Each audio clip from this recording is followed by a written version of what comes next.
لو تناهيتم إلى سر الحياة وصنعتم كائنا حيا نرى. چھٹی والے دن جب مزہ آتا ہے جب ورکنگ ڈیز کے بعد چھٹی آئے. روزانہ ہی اگر چھٹیاں ہوں تو مزہ آئے گا؟ ابے دیکھو سنڈے کو لوگوں کی چھٹی ہوتی ہے, ہم لوگ مدرسے میں تو جمعے کو ہوتی ہے.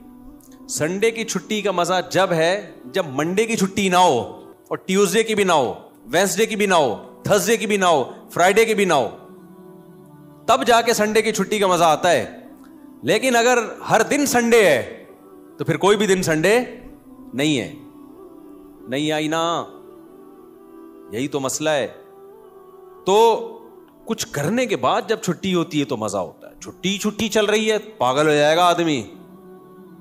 ہمیں یاد ہے پورے سال میں نا مدرسے میں ہماری 2 مہینے کی چھٹیاں ہوتی تھیں, اب بھی 2 مہینے کی ہوتی ہیں. لیکن طالب علمی کے دور میں تو بہت ٹف لائف تھی ہماری, پورا ہفتہ مدرسے میں رہنا پڑتا تھا ہمیں. ہم لوگ جمعرات کو عصر کی نماز کے بعد نکلتے تھے, چھٹی ہوتی تھی جمعرات کو. عصر کے بعد 1.5 سے 2 گھنٹے میں گھر پہنچے, رات ہو گئی. 1 ہفتے بعد پہنچے اور اگلے دن عصر ہم نے مدرسے میں پڑھنی ہوتی تھی, تو چند گھنٹے کی چھٹی. یہ روٹین جب پورے سال ہوگی تو جب 2 مہینے کی چھٹیاں آنے والی ہوں گی تو خوشی سے کیا عالم ہوگا, کیا عالم ہوگا نا خوشی سے. تو ایسی خوشی ہوتی تھی یار ابھی 2 مہینے تک بالکل ہی ویلے ہونے والے ہم. اتنی خوشی ہوتی تھی کہ 1 مہینہ پہلے سے خوشی میں نیند اڑ جاتی تھی کہ چھٹی آنے والی ہے. لیکن اس روٹین کے بعد, لیکن اگر یہ روٹین کے بعد وہ 2 مہینے کی چھٹی نہ آتی بلکہ چھٹی کے بعد چھٹی آتی تو سوائے اسٹریس اور ڈپریشن کے کچھ بھی حاصل بولو نہیں ہوتا. یہ میں پوری تقریر آپ کو سمجھانے کے لیے کر رہا ہوں کہ اپنے آپ کو پریشانیوں میں یعنی ورک کی ٹینشن میں, کاموں کی ٹینشنوں میں ڈالو گے تو سکون ملے گا, اور اگر صرف سکون کی خاطر فارغ رہنا سیکھو گے تو سکون نہیں ملے گا آپ کو. سکون ہمیشہ کام کے لوگوں کو ملتا ہے, خوش رہتے ہیں, بھاگتے دوڑتے لوگ ہمیشہ خوش رہتے ہیں. اور جو پڑے ہوئے ہیں ادھر گٹر کے ڈھکن پہ بیٹھ گئے, گپے مارنا شروع کر دی جیسے کراچی کے لونڈے لپاڑے کرتے ہیں, یہی ہو رہا ہے. بیٹھے تو اٹھ ہی نہیں رہے, نہ نماز کے ٹائم پہ اٹھ کے جا رہے ہیں, کچھ بھی نہیں, بیٹھے ہیں. آپ کیا کر رہے ہیں, پان سے ایک پیک نکال کے ادھر پھینکی, پھر اٹھ کے گھر گیا, وہاں تھوڑی سی ابا سے صلواتیں سنی, سو رہا ہے تو پھر ٹک ٹاک پہ لگ گیا, لگے پوری رات گزر گئی. پھر اپنی مرضی سے سو گیا, پھر اٹھ گیا, پھر جب سوتے سوتے تھک گیا تو اٹھ گیا. تھک گیا تو کیا ہو گیا, اڑ گیا. اب کیا کریں, وہی کریں جو کل کیا تھا, دوبارہ سے اسی ڈھکن پہ جا کے بیٹھو. ہو سکتا ہے 2-4 بے وقوف ابھی بھی وہیں بیٹھے ہوئے ہوں, پھر دوبارہ ڈھکن پہ جا. گٹر کے ڈھکن تو جو چوری ہونے سے بچ گئے ہیں نا, وہ یہی والے ڈھکن ہیں جن پہ لوگ آ کے بیٹھتے ہیں, باقی تو سارے چوری ہو گئے. اب حضرت مفتی تقی عثمانی صاحب کی عمر ماشاءاللہ کافی ہو گئی ہے, لیکن صحت عمر کے لحاظ سے بہت اچھی, حالانکہ اتنی بزی اور اتنی ٹف لائف گزاری ہے انہوں نے. 8 گھنٹے مطالعہ کا معمول رہا ہے ایک دور میں. لیکن ہم جب بھی حضرت سے ملتے ہیں حضرت خوش طبع ہیں, تو حضرت بہت خوش مزاج ہیں. حالانکہ اتنا مصروف آدمی تو دیکھنے میں لگتا ہے خوش مزاج ہو ہی نہیں سکتا. جتنے میں نے دیکھے نا مصروف, میرے شیخ حضرت مفتی رشید احمد صاحب بہت بزی رہتے تھے. حضرت تو اتنے بزی تھے, حضرت فرماتے تھے کہ اپنی زندگی کا شیڈول ایسا بنانا چاہیے کہ ایک بوتل میں پانی بھرا ہوا ہے. بوتل میں کیا ہے, پانی بھرا ہوا, اور ڈھکن لگا دیا آپ نے. اب اس میں ایک قطرہ پانی جب جائے گا جب پرانا ایک قطرہ نکلے گا. بات سمجھ میں آ رہی ہے؟ ایک قطرے کی بھی جگہ نہیں ہے. ایک قطرہ جب اس میں جائے گا جب ایک قطرہ پہلے سے اس میں نکالا جائے گا. تو فرمایا اگر یہ قطرہ زیادہ قیمتی ہے تو پرانے قطرے کو نکالو, اس قطرے کو ڈالو. یہ قطرہ پرانے قطرے سے زیادہ قیمتی نہیں ہے تو اسی کو رہنے دو, لیکن ہوگا ریپلیس ہی ہوگا, نیا آئے گا پرانا نکلے گا. تو فرماتے تھے کہ اپنی زندگی, اپنے جو 24 گھنٹے کے اوقات کو اس طرح سے بوتل میں پانی کی طرح بھر دو کہ اب آپ کوئی اگر کام کرنا چاہتے ہو تو پرانا کوئی کام ڈسٹرب ہوگا تو پھر نیا کام ہوگا. نہیں آئی بات میرا خیال. جیسے ابھی جو روٹین چل رہی ہے نا پبلک کی, وہی کیا چل رہی ہے, کوئی بھی نیا کام کرنا چاہیں تو کر سکتے ہیں کیونکہ پرانا کوئی کام کوئی کر ہی نہیں رہے. 10 کام مزید شروع کر سکتے ہیں کیونکہ فارغ ہی فارغ ہیں. جبکہ ہمارے حضرت کا کیا تھا کہ حضرت نے اگر کوئی نیا کام کرنا ہے نا, کوئی بھی, جیسے کسی کتاب کا مطالعہ کرنا ہے تو پہلے سے جو کام ہو رہا ہے نا اس کا ناغہ کرنا پڑے گا. تو پھر اس میں کمپیئر کیا جائے گا کہ پرانا کام زیادہ قیمتی ہے یا نیا کام. یعنی کاموں کا حرج تو ہوگا کیونکہ 24 گھنٹے مصروف ہیں, تو کام کا حرج تو ہوگا, لہذا نئے کام کے لیے ٹائم نہیں ہے. نیا کام اس میں جب داخل ہوگا جب نیا پرانے سے بھی زیادہ امپورٹنٹ ہوگا. مثال کے طور پر 24 گھنٹے آپ کا ایک اسکیجول ہے, ایک شیڈول ہے. اب نیا کام کیا ہے, آپ کی بچی بیمار ہے, ایمرجنسی میں ہاسپٹل لے کے جانا ہے, لیکن آپ کا وہ مطالعے کا ٹائم ہے یا ورزش کا ٹائم ہے یا اور کوئی بزی یا اس جاب کا ٹائم ہے. تو اب آپ کیا کرو گے بھائی؟ نقصان تو ہوگا, آفس کا ناغہ تو ہوگا, لیکن اب یہ کام ان تمام کاموں سے زیادہ اہم. بچی کی جان تو بچانی ہے نا, یا اپنی جان ہو یا بچی کی جان ہو. تو اس طرح سے ہونا چاہیے. آپ کہہ سکتے ہیں لو بھائی یہ تو زندگی کا مزہ ہی کرکرا ہو جائے گا, 24 گھنٹے اپنے آپ کو ایسا بزی بنا کے رکھو, یہ تو انسان نہیں, یہ تو گدھا ہو گیا نا. میں سمجھا پا رہا ہوں اپنی بات جو میں بیان کر رہا ہوں؟ مجھے لگ رہا ہے آپ کے چہروں سے ایسا لگ رہا ہے کہ شاید میں سمجھا نہیں پا رہا. بھائی آپ کہیں گے کہ ہمیں اپنے آپ کو خوش رہنے کے لیے, شریعت پہ چلنے کے لیے 24 گھنٹے ہمیں اپنے آپ کو کیا رکھنا ہے؟ بزی رکھنا ہے. تو یہ تو انسان نہیں, یہ کیا ہو گیا بھائی؟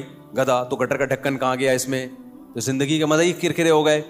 تو دیکھو 24 گھنٹے بزی رکھنے کا مطلب یہ نہیں ہے کہ مطالعے میں, پڑھائی میں اور ہر وقت ایسے کاموں میں جس سے تھکاوٹ ہی ہو, بلکہ اس میں تفریح بھی, وہ بھی ضروری کاموں میں داخل ہے.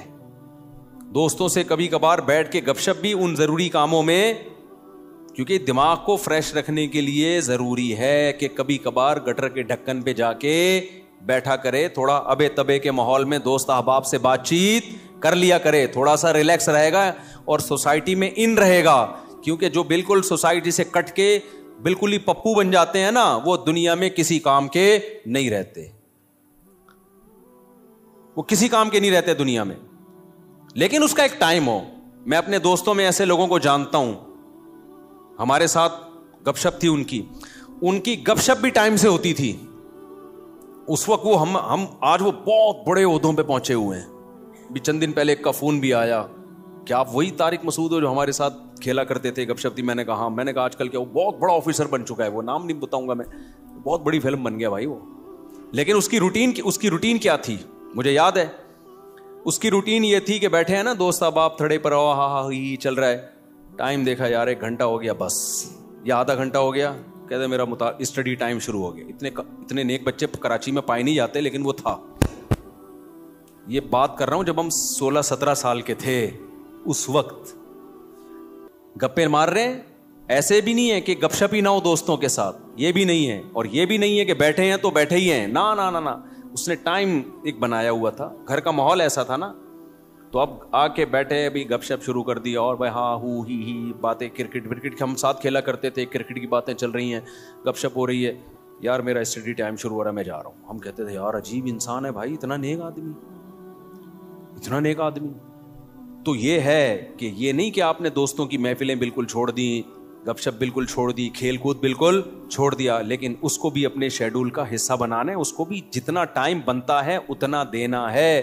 اب ہو یہ رہا ہے کہ کوئی پلاننگ نہیں ہے, کوئی روٹین نہیں ہے, تو ہم اپنی زندگی اپنی مرضی سے نہیں چلا رہے, ہمیں کوئی اور چلا رہا ہے. اور پتہ ہے کون ہے؟ اس کو پیار سے شیطان کہا جاتا ہے. ہمیں کون چلا رہا ہے؟ شیطان بتاتا ہے اب اڑ جا, کیونکہ سو کے اب تو تھک گیا ہے. تو ہم کہتے ہیں چلو بھائی اب اڑ جاتے ہیں. شیطان بتاتا ہے کہ دوبارہ سو جا. اتوار کو لوگ کیا کرتے ہیں چھٹی والے دن؟ 12 بجے سو کے اٹھیں گے, اس کے بعد حلوہ پوری, وہ نہیں رش ہوتا, اتنا بھاری بھرکم ناشتہ کریں گے کہ آدھے گھنٹے بعد دوبارہ سے غنودگی شروع. لہذا دوبارہ شیطان کیا کہتا ہے؟ دوبارہ کیا بنتا ہے؟ سونا بنتا ہے. دوبارہ سو گئے, تو سارا دن سوئے, ساری رات سوئے. تو میرے بھائی خوش رہنا چاہتے ہو نا, تو اپنی روٹین بناؤ اور روٹین کو اپنے تابع رکھو, نہ یہ کہ آپ شیطان کے تابع بن جاؤ. بار بار میں ایک مثال دیتا ہوں, گھوڑے کی لگام اگر آپ کے ہاتھ میں ہوگی تو گھوڑا آپ کی مرضی سے سفر کرے گا. ابھی ہو یہ رہا ہے کہ ہم نے اپنی لگام گھوڑے کے ہاتھ میں پکڑا دی ہے, گھوڑا ہمیں بتاتا ہے کہ تو نے کدھر جانا ہے. بڑے لوگوں کی ایک بڑی زبردست بات ہے کہ اگر آپ کی زندگی گزارنے کی اپنی کوئی پلاننگ نہیں ہوگی تو آپ کسی دوسرے کی پلاننگ کا حصہ بن جاؤ گے. دیکھو یہ چرسی ہیروئنچی ہے نا, ان کی اپنی کوئی پلاننگ نہیں ہوتی زندگی گزارنے کی, یہ ہوتی ہے. اگر انہوں نے پلاننگ سے اوقات طے کیے ہوتے کہ ہم نے یہ کرنا ہے, صبح اٹھ کے یہ کرنا ہے, دوپہر یہ کرنا ہے, شام کو یہ کرنا ہے, اپنی پلاننگ ہوتی تو چرس پیتے ہی ہے. کیا ہو گیا بھائی, بولو نا, نہیں پیتے نا, اپنی کوئی پلاننگ نہیں تھی, ایم ہی اٹھ کے ایک دن نکلے, ایک دوست نے چرس پکڑائی. تو اب یہ کس کی پلاننگ کا حصہ بن گئے؟ چرس اور ہیروئن کے جو اسمگلر ہے نا, ان کی پلاننگ تھی ہم نے پیسہ کمانا ہے, تو وہ کروڑ پتی بن گئے کیونکہ ان کی کوئی پلاننگ نہیں تھی. تو یہ لوگ ان کی پلاننگ کا حصہ بن کے انہوں نے اپنا بیڑا غرق کر دیا, ان کو ارب پتی بنا دیا. ہر دفعہ ایسا ہی ہوتا ہے. آپ کی اپنی پلاننگ نہیں ہے کہ میں نے کتنی دیر فیس بک پہ بیٹھنا ہے, کتنی دیر یوٹیوب پہ بیٹھنا ہے, بس آپ نے بیٹھ گئے تو کوئی پلاننگ نہیں ہے, تو آپ دیکھتے جا رہے ہو, دماغ آپ کا خراب ہو رہا ہے. یہ اس نے اس کو گالی دی, اس نے 80 لیٹر کا کارٹون بنا دیا. اپنی کوئی پلاننگ نہیں ہے کہ میں نے دیکھنا کون سا چینل ہے, کتنی دیر دیکھنا ہے, معلوماتی چینل دیکھنا ہے, ادھر ادھر دائیں بائیں چیزیں میں نے نہیں دیکھنی. نیوز بھی ایک حد تک دیکھنی ہے, بس اتنی کافی ہے ہمارے لیے آج کی تاریخ میں. یہ تھوڑی کہ نیوز ہی سنتے چلے جاؤ. ہوا و حرص والا دل بدل دے, میرا غفلت میں ڈوبا دل بدل دے.